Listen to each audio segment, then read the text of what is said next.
What's going on, everybody? Today we are going to be talking about the Zaz Green 5.0 by StephenHK. This tactic is absolutely phenomenal. It's a 4-3-3. This tactic features some inverted wingbacks, some central midfielders on attack, and a false nine. It's a very, very solid tactic. We tested with Liverpool, Leeds United, and Crystal Palace, and all three of them almost finished top four, which absolutely blew my mind. There's a little bit of dip in form by one of the clubs towards the end of the season, which saw them fall into 6th place, which was unfortunate, but this tactic is absolutely phenomenal and currently the #1 4-3-3 on the FMBase website. So if you guys happen to enjoy today's video, please feel free to leave a like, comment, and subscribe. Subscribing is 100% free, so why not hit that sub button. I will be linking the tactic down below in the description. That is where you guys will see the link to where you can just click it, go to our website, and you will be able to download it from there. But without further ado, let's get into the video. So like I said, we tested with Liverpool, Leeds United, and Crystal Palace. Liverpool ended up winning the league with this tactic on 97 points, only losing 3 games.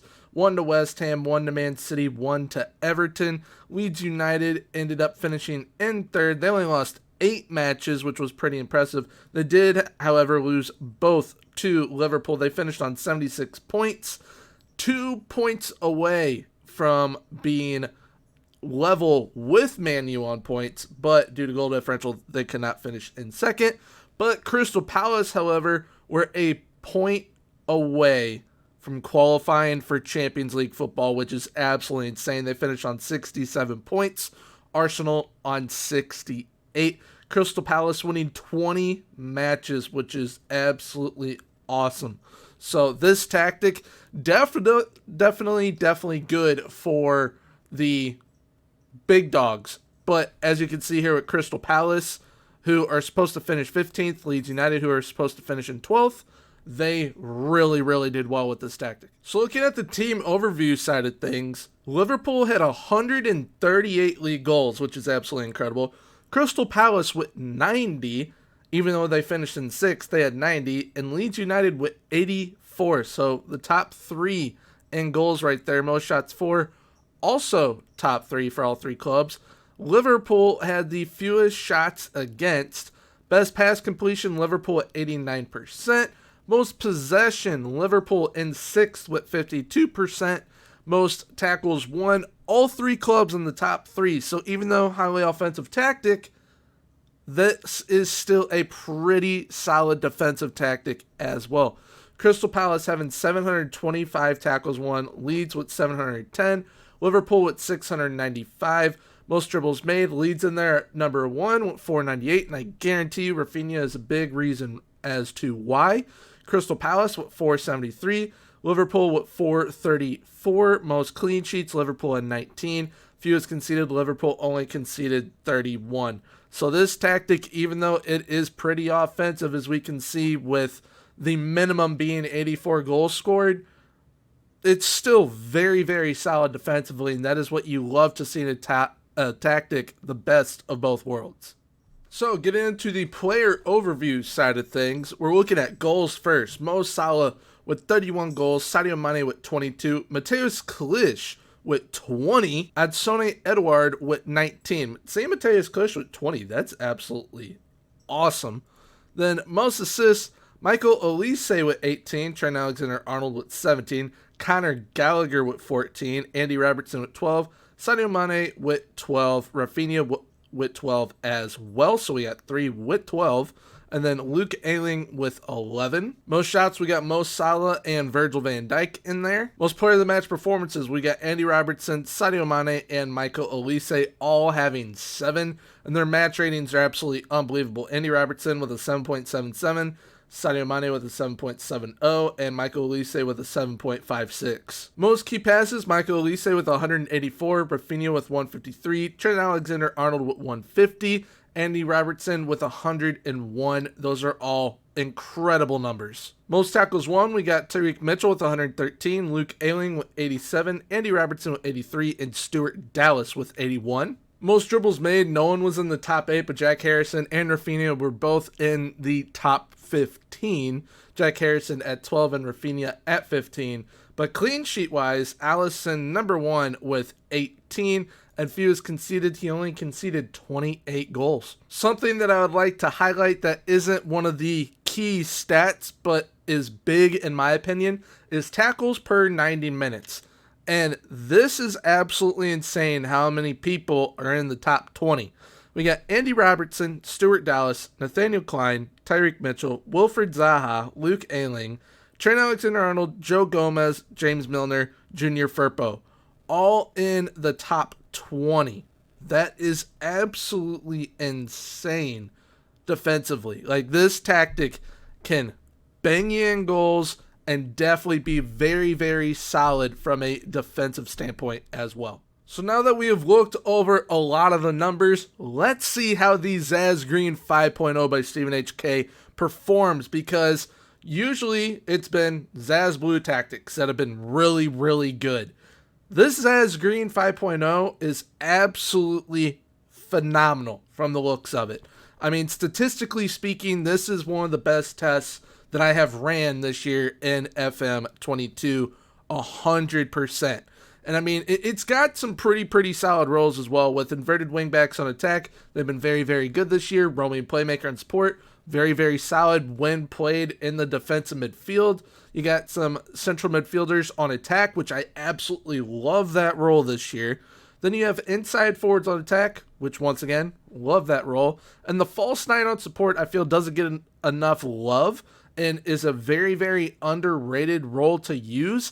And being that it was able to really, really perform well with teams like Crystal Palace and Leeds United, who in my opinion don't really have false 9 type players, it's pretty impressive. So getting things started up top, we've got the false 9 on support with take more risks, dribble more, shoot less often, move into channels, tackle harder. Both the inside forward on attack on the left side and the right side both have take more risks, shoot less often, sit narrower, and tackle harder. Both central midfielders on attack on the left and right side have take more risks, dribble more, shoot less often, move into channels, and tackle harder. The roaming playmaker on support in that defensive midfielder role has dribble more, shoot less often, move into channels, and tackle harder. Both inverted wingbacks on attack have take more risks, dribble more, shoot less often, get further forward, and tackle harder. Both ball-playing defenders on defend have dribble more, shoot less often, stay wider, tackle harder. And the sweep keeper on support was left as is. Now, when using this tactic, it is played with a positive mentality. And honestly, if you want to go attacking, feel free, because you're probably going to score even more goals. You guys will see in a moment, once I show you guys how it performs within the match engine, how potent it is within the match engine. It's very, very good. So, I mean, positive, it's clearly doing well. But if you really want to bury a team here and there, feel free to go on attacking. But if you're a team like a Crystal Palace going up against a Liverpool, I would suggest going balanced so that you have a little bit more of a chance against them. But obviously, once you start adding to your team and getting really high quality players, definitely rock the positive mentality or even attacking if you feel it is necessary with your squad to try and bang in as many goals as possible. So when in possession, it is played fairly wide, play out from the defense, work the ball into the box, use low crosses, extremely high tempo, and slightly shorter passing directness. When in transition, counter press, counter, and roll the ball out either to the fullback, center backs, or to a playmaker. And then once out of possession, use the offside trap, much higher line of engagement, and a standard defensive line, really spread out, and force the opposition to the outside. Much more often trigger press, aka much more often pressing intensity, and prevent short goalkeeper distribution. Now, with this tactic, it did allow Liverpool to win a treble. They almost won the quadruple. They won the league. They won the Champions League 2-0 over Manchester United. They lost the FA Cup 5-4 to Man City, which is unfortunate. But in the Carabao Cup, they absolutely smoked Manchester United 7-1. So this tactic is absolutely unreal. Crystal Palace and Leeds did both get to semifinals or a quarterfinal in either the FA Cup or the Carabao Cup, which is pretty solid for them. But Liverpool getting a treble, almost a quadruple, is not easy to do because they almost pulled off a quadruple in reality, and we saw how hard it was for them to do that. But hey, they almost did it with this tactic. So highly recommend giving the Zaz Green 5.0 a go, but let's see how it performs within the match engine.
Alright, so in the match engine, we can clearly see that this tactic is absolutely unbelievable.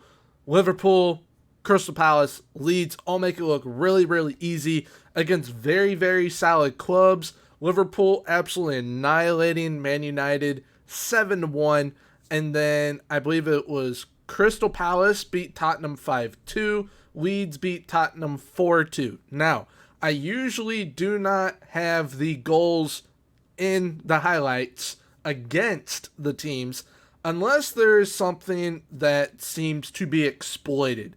Now, there's only one drawback from this tactic. Only one. It's not a major drawback either. Easily fixable if this tends to be a problem for your side. So I've noticed this year that with ball-playing defenders, they tend to sit a little bit higher up than a central defender would be, which allows for over-the-top through balls to get beyond them much easier, and for an opposing attacker to break behind them much easier. Now, if you switch that to a central defender on defend, at least one of the defenders, instead of having both as a ball-playing defender on defend, you will definitely see an improvement there to where one will be slightly further back than the other, and they will be able to make up for that lack of, I guess, IQ. I don't know why it is like that this year, but it is like that this year with ballpoint defenders. So if you see that happening with your side, just know you can drop one ballpoint defender to a central defender. It will make up for that little gap in space. Or if you want to drop both the central defenders and put on these same instructions, they will essentially play the same, just drop back a tiny bit further. So yeah, that wraps things up here today in today's video. If you guys did enjoy, please leave a like, comment, and subscribe. And subscribing is 100% free, so why not hit that sub button? Once again, I'll be linking the tactic down below in the description. That is where you guys will find the link, which will take you to our website, which is where you guys will be able to download the tactic from. But until next time, have a good one. Bye-bye.